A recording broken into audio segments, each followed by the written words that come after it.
In this video, we're going to look at many examples of technology from the Dark Age and how they are still around but are not understood by those who wield them in the time of 40k, and ask how they might have worked, as well as the following questions. Who was the inventor of the gellar field? Were they a man of iron, stone or gold? What remnants of the men of iron and the Dark Age of technology does the Imperium use daily without knowing what it once was? How was war technology from that time used by humanity's empire? How were empyric weapons powered when, to the best of our knowledge, there were so few psykers around the Golden Age? And what are machine spirits? We answer these questions in a wide-ranging video using examples of gellar fields, machine spirits, Dark Age war tech and teleportation. Let's begin. So this builds on a previous lore video. To speedrun it, in M40, wards from the Dark Age of technology are used to siphon warp energy away. That's hexagrammic and pentagrammic, which defends against corrupt warp energy. We have an AI, the Tabula Myriad, during the heresy, that is able to remove corruption from another machine that has been infiltrated by chaos. In the presence of the abominable intelligence, bathed in cold logic and the truths undeniable, the false construct was cleansed of its corruption, showing us there was knowledge on how to manipulate warp technology during the Dark Age. Now new insights, the gellar field. This is a field projected by a ship when it's in the warp, to shield the ship from the warp's soul-wrought energies and the demons that lurk there. It enforces a bubble of normal materium reality within its confines. In the novel Hollow Mountain, within the headquarters of the merchant fleets, there are ancient murals, and it lists important events. One shows a possible inventor of the gellar field, as below: crowls walked past bas reliefs, panels depicting various stellar milestones. There was a geometrical representation of the first warp engine, with a robed figure resting one hand on its casing, while raising the other to the starlit skies above. Next came what appeared to be a schematic of a prototype gellar generator, with flows of rune-marked energy around a symbolic unpacking of the core shield harmonics.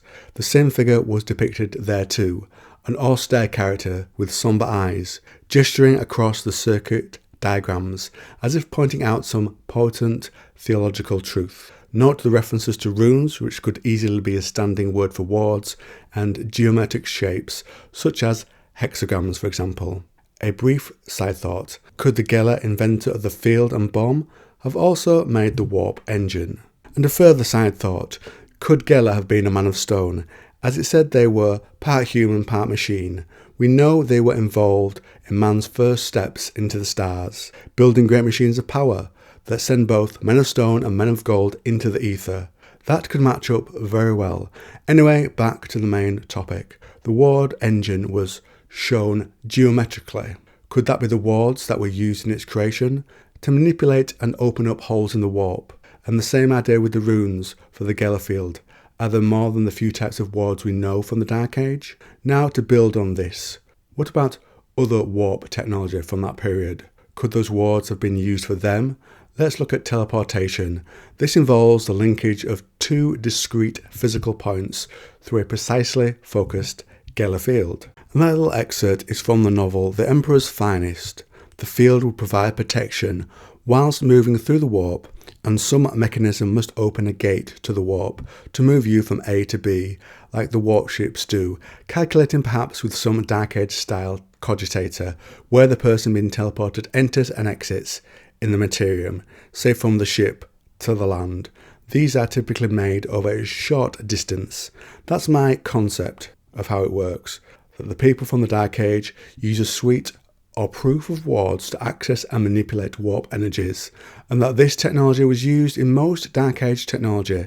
So when a gellar field is used, it calls on pentagrammic wards, creating an area the warp cannot touch. Teleportation could work on a similar concept. So what would power these Dark Age technology devices? In 40k, psykers are used for many things. Two examples would be to power gellar fields, and the coral engine, which could act as a localized astronomicon, and used psykers to power it, quickly burning through them and needing more. Even the power of the Golden Throne itself needs them. Many are sacrificed to the Emperor each day, and this has gone up over time. But I think the Dark Age of Technology Empire didn't need psykers because they could manipulate the warp energy, draw on it. So why could it not be used to power things like the throne when it was just a module and the core engine around the time it was the Dark Age of Technology? And with this knowledge lost over time, they looked at those psykers, had a certain look on their faces, and began to drag and use them as batteries. Welcome to the Grimdark. Another part of the puzzle are machine spirits. This is an excerpt from the novel The Talon of Horus. A machine spirit is the incarnation of that most precious of unions, the literal bonds between mankind and the machine god. To the tech priests of the Martian Mechanicum, that purer, worthier institute, predating the hidebound Adeptus Mechanicus, there is no more sacred state of being than this divine merging.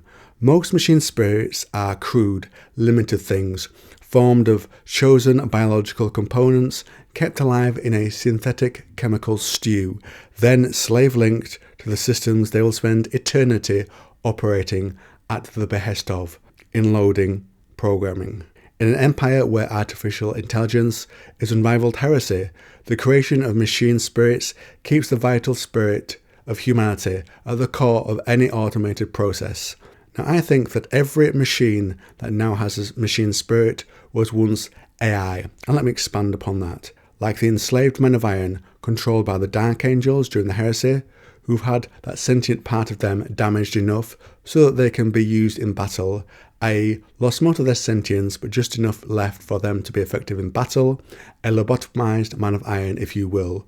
What if all spirits are damaged AI, which now functions and is acceptable with the human bit added? Now there are a few logical leaps to get through for me to explain this, so bear with me. How was this done? I'm not sure. However, humanity with alien allies we know fought back against the Men of Iron during the cybernetic revolt. I think AI was so tied into the technology of humanity at the time that they would have had to damage them enough to remove them from service, but retain enough so humanity didn't fall back into a literal dark age where they had no ships, etc. Now, a fair question to ask on this theory is, what about newly built machines with machine spirits? I think when something is newly built, the damaged memory of the former AI would be copied, like that's the state it would always have been in. Flesh parts are added to make them acceptable and to make up for the lack of thinking that they would have got from the AI. And there you have machine spirits, where once the Men of Iron and humanity's Dark Age of Technology empire used wards to build most of their significant tech, such as gellar fields, teleporters and warp engines, likely copied over in M40 as part of some ritual, like the machine spirits. The insight of the Mechanicus today is limited by their dogma, and that stops them seeing what's truly in front of them. That's my take for today. I'm always happy to discover new things when making my videos, evolve and deepen my insight and my theories, but it's also fun to build on what's already there. That's my grand theory for the Dark Age of Technology in this part. I know I covered a lot in this video.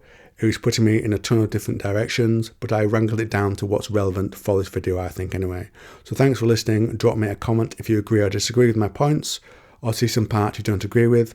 And if you like this video about the Dark Age of Technology, why not try this run?